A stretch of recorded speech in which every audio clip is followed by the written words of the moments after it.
Welcome back, everybody. This is Johnny Romero, your host of Tuned In with Intersys, and we're kicking off another season of interviews, conversations with small business owners, entrepreneurs, making a difference in their local community under this hashtag of life before viral. If you haven't checked out my blog, please check it out. It's kind of our mission statement for 2023. And in short, it's about talking about things that we do day to day, kind of behind the curtain, the non-glamorous things, and really the things that we do that keep us grounded, centered, focused, so we can reach our goals and be successful. And with that in mind, I had the pleasure of speaking with a good friend of mine, Adam Griggs, CEO of CLARAfi, who I had a great conversation with, and we wanted to share it with you all. So here it is. Check it out. I'm really happy to have a friend of mine with me today, Adam Griggs, CEO of CLARAfi, and many other different ventures that we're going to talk about here a little bit. Thanks for joining me today, Adam. I really appreciate you. Yeah, Johnny, I'm glad to be here. I really appreciate the connection, my friend. Yeah, I think this has been a long time coming. We've had a lot of conversations. Adam, for those watching, besides being an entrepreneur and small business owner himself, is multi-talented. He's a public speaker. He's also done counseling and does counseling, I think, still, and also is a moderator for the GoDaddy small business community. And so I'm a little bit intimidated by, the presence of someone with a lot of experience like himself. But we have a really good, I think, dynamic, and it's really a privilege for me to have you on my platform. Like I was talking to you shortly before we started recording, my series, Tuned In with Intersys, isn't just language access specific, but really about the importance of communication in any language and how that ties to really any business. I think inarguably, and we'll speak to this in a minute, the ability to communicate clearly, concisely, and be able to have that autonomy to have your own voice and have it heard, I think is something that any business owner would not debate, is really at the foundation of any successful business. And then I think the other part is the importance of shining the light on the non-glamorous side of business ownership, because I think a lot of times, where we see online, and there's nothing wrong with that. We highlight the good moments that we have in business as well as in our personal lives. But as you know, it could be skewed if, those watching think that represents every day of, of what we do. And so I think talking about that a little bit, that it is okay to recognize that some days you struggle and some days, you're pushing through a little bit, and the importance of taking care of yourself, especially if you have a lot of responsibility so that you can be productive, is just as important. So all that being said, I want to kind of just share with our viewers, tell us a little bit about your business, CLARAfi, and also I know that is not your only business venture. You also do some insurance, and I'd like to talk about that. So in any sequence you prefer, please share a little bit about what is it that you do and how do you do it? Yeah, that's a loaded question. First of all, business is glamorous, right? Everything goes right all the time. It obviously doesn't. And I find that curious because you said communication is key to success. And I think that's not just for entrepreneurs, it's anybody, right? And the communication has to be both sides of the coin. We got to be honest and truthful, because if you start telling people it's always easy, they quickly learn that you're kind of falsifying the future for them, and then they take that and they run with it, right? So it's key to be able to share these moments, these changes in life and business, but do it in the right way that's not going to dishearten them or give them some false illusion, right? I started in insurance in 2008, which was a wild journey. Before that, I ran a bunch of health clubs, and I decided I wanted to do something different. I wanted to have some more time on my hands to be with my, at that point, fiance and now my wife. So I made the decision to jump into risk management insurance, and the whole world collapsed. So my market was primarily business owners, and none of them were doing well at that point, right? It was just a storm upon storm, and everything that was coming out of it was completely negative. And it was frustrating at first. And then I realized that most people are just looking for somebody to help restate what their needs are and redirect them, because they know they're in the storm, right? They know they have needs, and they know they've got things that have to get done. And yes, they want to vent, but they want more than just the ability to vent. They want to know that everybody else is also doing something about it, right? They're not having the wool pulled over their eyes, or they're not missing out. This fear of missing out is a big deal as an entrepreneur. And when you start seeing these highlight reels online, that actually is like self-defeating. You watch them and you see all this success, and you don't realize that others are struggling. Others are making changes. They're pivoting, they're adding, they're taking risk. So for the first 5 years of my career, it was really just driven to have these open conversations with, I call them like counseling sessions, because they literally come to you and they just throw up on you everything that's wrong. And it's like a confessional booth. And then you have to tell them what is real, what is false to them, and what others are doing, and how they might actually adapt or improve upon that. And so that was, the first 12 or 13 years of my life were dealing with small business owners and all of their risks and their dreams, and really just trying to help bide their time to reaching that end date. And then I started to realize, for most of them, there is no end date. Like they don't want to get out. Like you think that people start businesses to get out there and sell it, or to become billionaires. And, the truth of the matter is 99% of them just want to have time with their family and their loved ones. And they want to do that forever, which usually means multi-generational. They're bringing their families into it. So it becomes a very intimate conversation. And through that, we started seeing a pattern of issues that were being created by technology and a lack of communication for these small business owners. So that's where CLARAfi was born. We launched CLARAfi in 2020, which was another start to another tumultuous time, but it was good because I had done it before and I was ready for it. And so this time, when everything started to get negative, we went out on the offensive looking for positive. And we found this group online called Open We Stand. They were real small at the time. It was, founded by GoDaddy, because it was this drive to try to get small business owners to adapt and embrace technology and see it as something that can help them, not replace them. And so we started sharing stories, and that was conversational. And again, this comes full circle to this. It's the process of listening to somebody share their story in a conversation.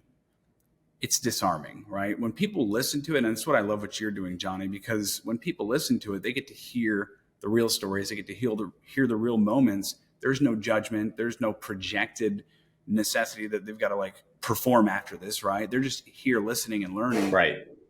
And it's weird when you disarm them and give them this ability to just eavesdrop or listen in, how powerful that can be. That's really what creates communities. And I love that. And I appreciate what you're doing. All right. Thank you. Yeah, no, I think, with your career path, I think, it's interesting because hindsight's always 20/20, of course.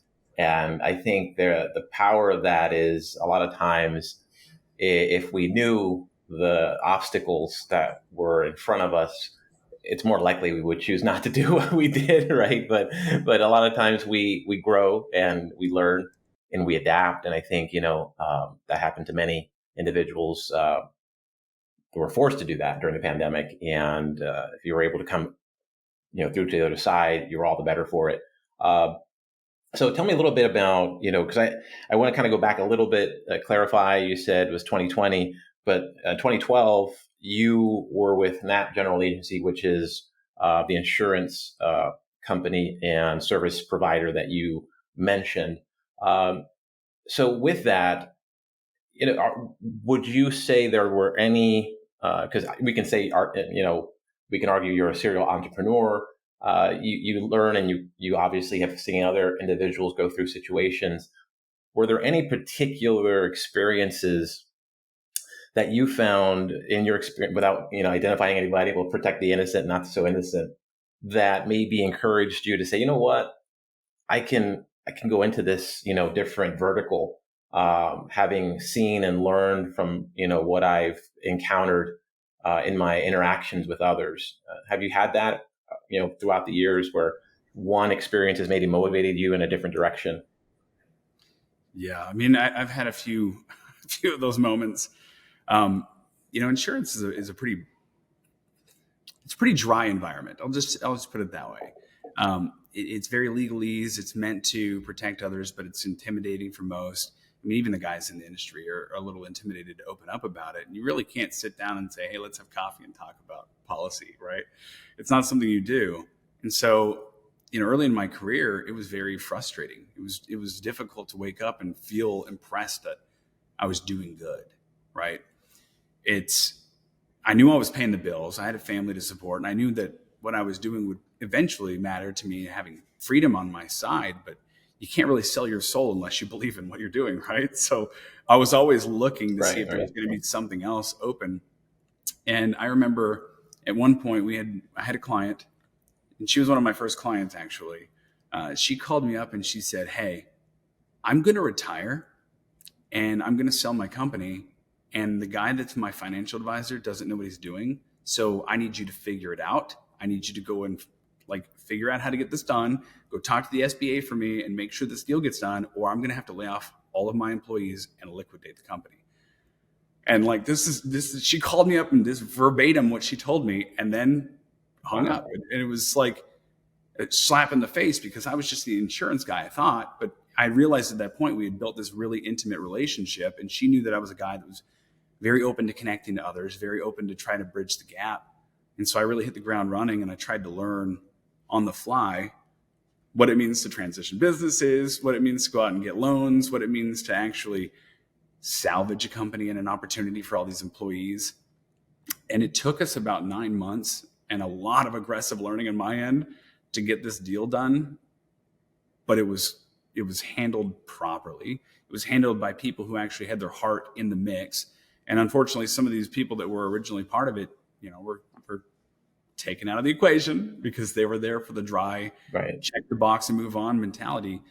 But the business was sold to one of her key employees, and 43 people kept their jobs, and the business was able to Nice. continue, and she was able to get retirement. So for that portion, I had to start looking at things a little different. So I started getting into wealth management and stocks and retirement because entrepreneurs are very, very neglectful on their on their retirement. They usually think the business is going to Right. support them forever. And so that was one of those wake up calls where it could be more curious and more interesting. I just had to actually be part of the conversation a little bit more than just the insurance guy. So that Yeah. to me was where I started discovering wow, I can have real conversations beyond the app. So Yeah, that's awesome. I love that experience. And it really, I think, encapsulates a lot of the qualities that I think identify what a successful entrepreneur looks like. Because I think a lot of times someone who wants to go in business for themselves, they like the image, the on paper, how everything is presented. And what tends to be overlooked is the fact that there is a lot of adjustment. There is a lot of trial and error to a degree, right? You want to have calculated risk. So it's not that you're going in blind per se on things. I know a lot of people say fake it until you make it, but I always say that doesn't mean you're being fake. It just means that you understand that not everything is going to be perfect, but you're still obviously having at your core integrity and everything. Like you said, I love the way you expressed it. Everything was done correctly, so that's really important that we have those parameters. But the other side of it is being willing to be uncomfortable, right? These situations aren't the most comfortable. They're sensitive. Um, Decisions have to be made that aren't the easiest. Not everyone may be happy to a degree, but the results should be at least accepted, respected, and everyone accept that it was the best result. And I think that's really kind of a good segue. I think into one of the other things I was wanting to kind of shed a little light on, because again, you have different hats you wear. I was really impressed. I love the little the way you actually branded it, Accelerate Management LLC. So it's XLR8, which is awesome. Accelerate, and I see that really has giving you an opportunity to do what I think you're very good at. I say that sincerely. I wouldn't have you on otherwise, right? Is that you're a natural speaker. You're always willing to share what you've learned. And I think you also equally, what I really appreciate about you, Adam, is you really do listen. You're an active listener. A lot of things that we teach with our interpreters that we teach in our classes is there's a difference between listening and active listening. And I think you do that really well, where you really capture the key points. So tell me a little bit about Accelerate. That looks like it's also been something that you've been doing for quite some time, 2005. And you're still, active in that service, vertical, if you will. Can you tell us a little bit about what that's all about? Yeah. And I will say something about active listening, by the way, and I appreciate what you do, Johnny, because there's two pieces. It's the body language and the emotion that's built into the way we speak is important, and the audience, right? Who it's being delivered to. So you can talk a great game, you can be up on the current affairs, you can use all the right words, but if it's the wrong audience and the wrong emotions behind it, it's never going to be heard right, and you might actually crush whatever opportunities you had, and not in a good way. So, I have been involved in public speaking since I was out of high school, which is odd. I think it's because that I found myself in an environment where I was running these health clubs, and people get very intimidated with being honest. And so in order to get people to open up, you've got to be able to start sharing stories and start sharing opportunity and what this looks like. And I started really learning that different verticals, different niche groups had different voices and different reasons for what they were doing. Like take insurance, for example. This is probably one of the most understated opportunities that are out there, because the general population of people that are in the industry they're in their 60s, they're leaving. And they're trying not to replace this. They're trying to utilize tech to try to bridge the gap, and they're missing the mark because so many people still need to have these conversations. So part of being a public speaker with Accelerate, I've been on panels where I had to demonstrate that it is a little bit more of a sexy industry than you would know, because you get to meet new people, you get to meet creative individuals, you get to learn from the entrepreneurs that started from nothing and built and survived and thrived. And that's, that right there is a degree in entrepreneurship that you wouldn't get anywhere else.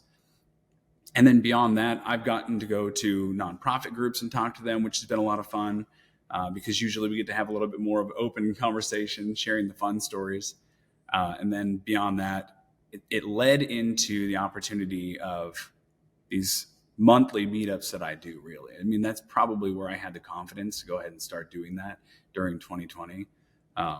And it's been great since. So I've had a lot of fun with it. Awesome. That's great.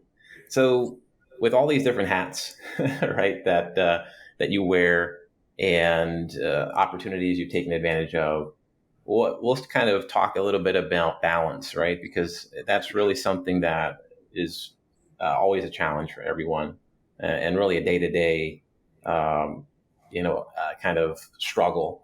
What is it that you find has worked for you, outside of, the work environment, that kind of keeps you centered, allows you to kind of recharge?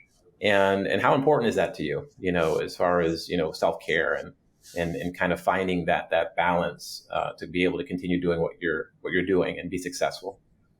Yeah, so I will put it out there. I'm the poster child for needing somebody else to give me a gut check on that sometimes.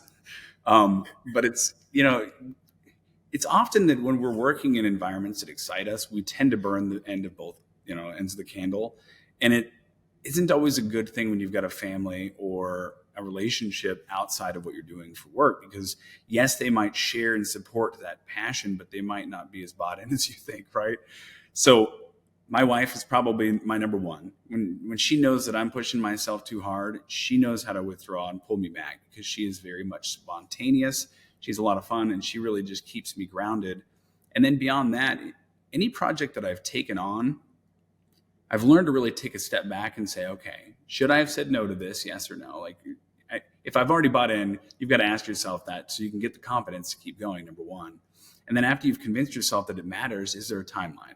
Am I doing this for the now? Am I doing this to impact a group? What does that look like? Is there an exit plan? And then beyond that, if there is no exit plan, does it walk with what I'm doing, right? Does it make sense? If I'm already working with entrepreneurs and I'm sharing my voice, does it make sense that I'm going to do this?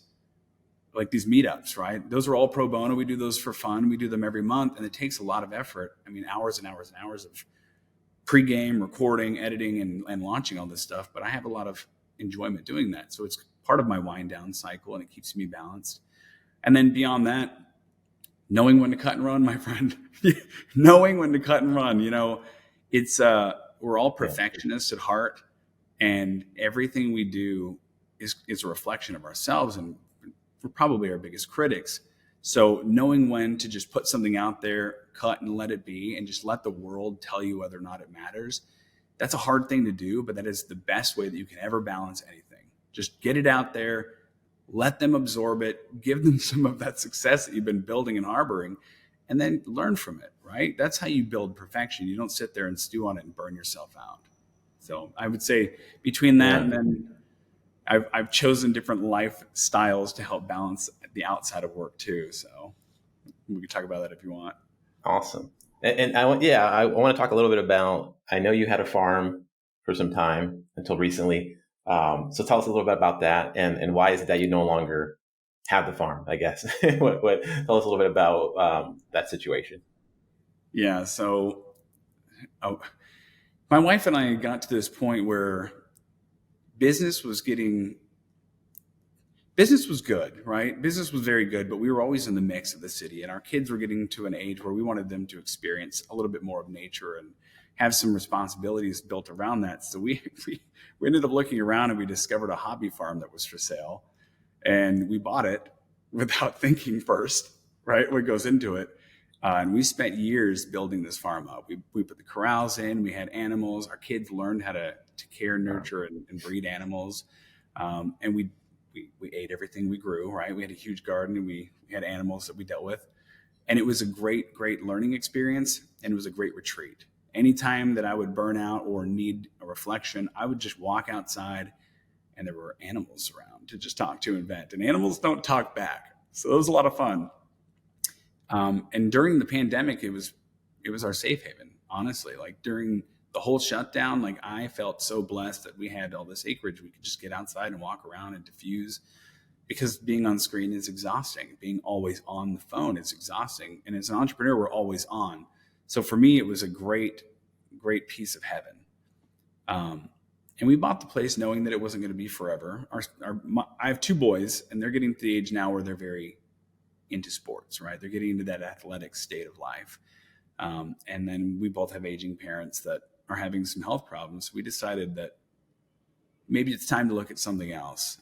So we started exploring our options, and in the last 6 months, we downsized. We got rid of the farm, we bought a condo, and we gave ourselves the freedom to go and have experience with family members instead of experiences on our property. So that's kind of the transition and the change to help keep us a little bit more balanced. The kids can be in sports, but we can still, get in the car, get on a plane, and go see somebody if we need to. I love that. Yeah, you got to respect that. Well done. So kudos to you on that. And yeah, Hard to that makes total sense. Yeah, I'm sure it was. But the way you explained it makes total sense. And I think having that flexibility is understandable, and not everyone has that opportunity to do that. So congratulations, and best wishes on taking advantage now of your little bit of additional freedom, if you will. I'm going to call it that, because it is a responsibility, I'm sure, taking care of a farm, of any type of animal for that matter. So, and for those of you just joining, I'll just reintroduce you here with Adam Griggs, CEO of CLARAfi, and also owner of Accelerate, XLR8, the number 8 Management LLC, as well as head of strategic acquisitions and growth with KNAPP, spelled KNAPP, general agency. And you are in Ohio, Columbus, still, that area? Is that correct? Right. Okay. Yeah, a little town And called so, Sunbury. okay, that's a beautiful name. So, and so we've talked about, some of the things that keep us, balanced. And I think, the reality is we've all been seeing I don't know, post-pandemic is the right term. I know a lot of people have used that. The new normal of, doing things virtually. Obviously, for my business, it was a blessing in disguise, no doubt. We have grown year over year. Uh, that being said, there's always new challenges. And I think right now, with 2023, believe it or not, being halfway through, which is kind of crazy to think that we are now heading toward the midway mark, looking toward the second half of the year, Q3, Q4. What are some things that you see as maybe challenges, but with that, let's talk about some goals as well that you'd like to accomplish before the end of this year. If you don't mind sharing a little bit about that. Yeah, I mean, are we talking challenges for myself and my businesses, or just what I see out there? It's a loaded question, Johnny. Whatever you're comfortable. Yeah, both. Yeah, whatever you can choose. Yeah, it's kind of a deliberately broad question. I'll let you pick. Yeah, I think right now there's still a talent shortage. I'll be honest on that. I think most of us have realized that we were hunkering down and waiting for something to break loose, and now it's back to the shifting of mentality where we're on the offense again. And I've seen that a lot. People are getting out more. They're trying to take more risks, and they're pushing their not just their business but their community and their connections further than they've done previously, which is a good thing, right? Because we're all still human. We still want that connection. We still want to enjoy each other's company. And nothing is better than having somebody that's actually bought into you emotionally, right? And I think that's part of the goal is I want to continue doing these meetups and interviews where we're sharing these stories, but I want them to get a little bit more inflection. I want people to have a little bit more of a buy-in on the emotional side to see that there's so much possibility ahead of us. We're hit every day with technology, and CLARAfi is a software company, right? And we created a product in the midst of all the noise that was coming out of everything.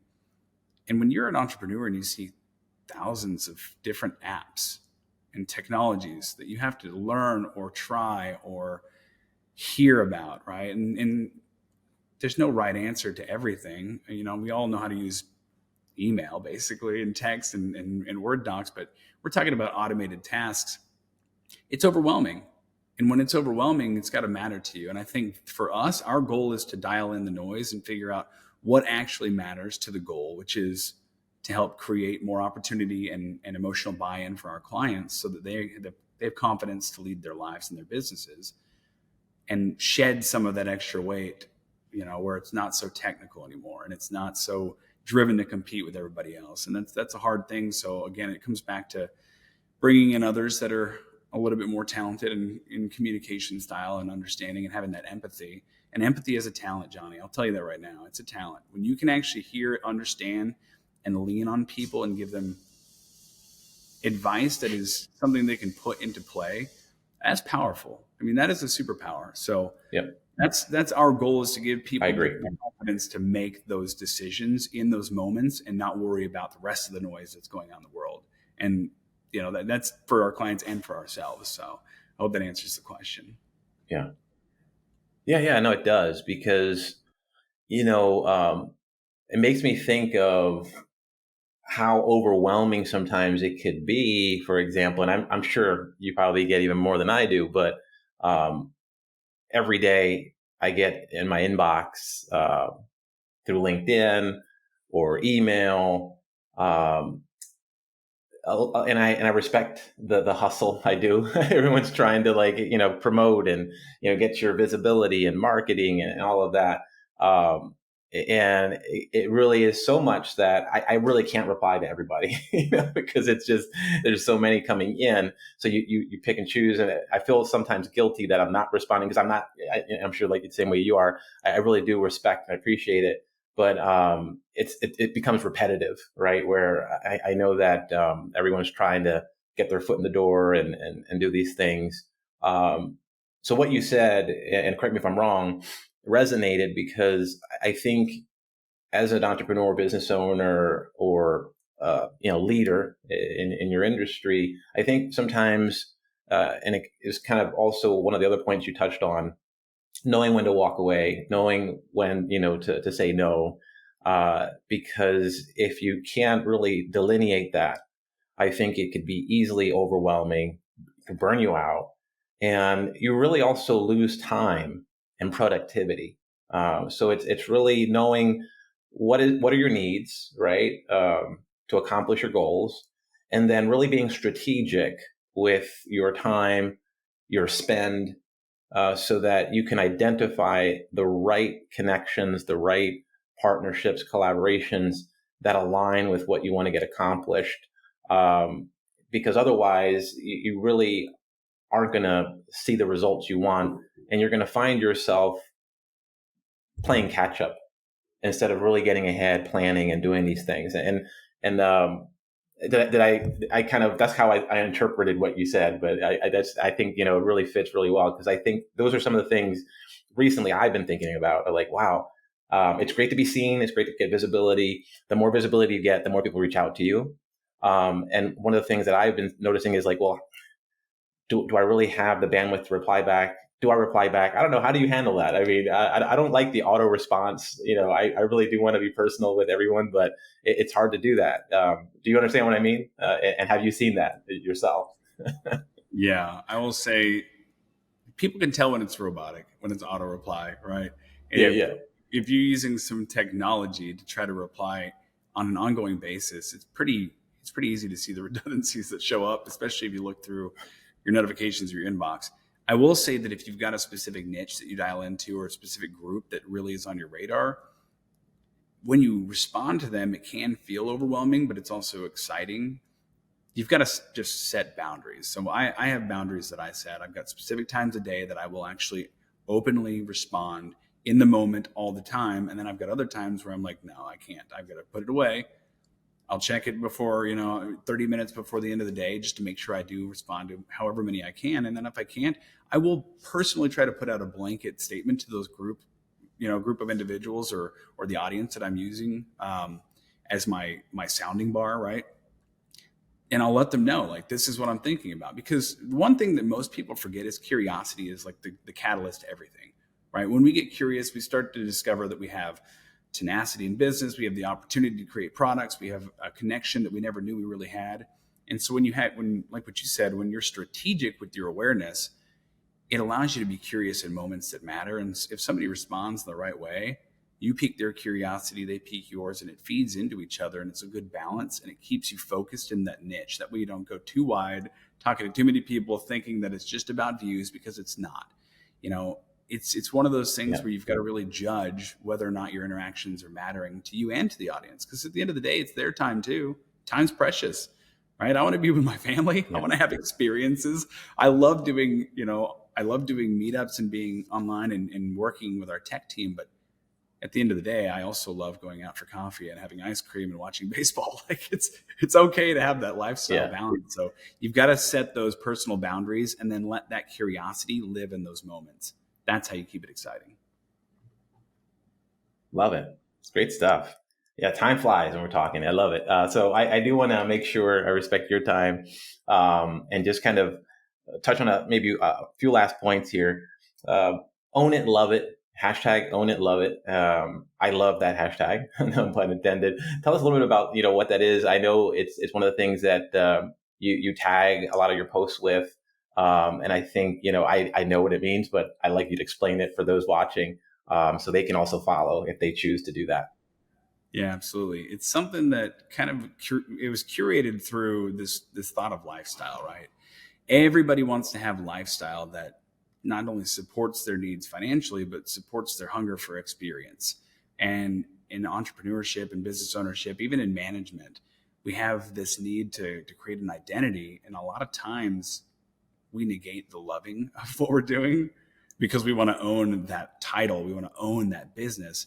And everything that we tag, own it, love it, is this balance of lifestyle and building of businesses and people. Because at the end of the day, if you do it right, you can have a business that's meaningful. You can build a generational business for yourself and your family. You can enjoy the experiences, and you can balance it all. But it's got to come at the cost of understanding that you can't do it all, right? You can't do it all. And we don't want you to burn out and hate what you're doing. So everything's got to come back to checking that box.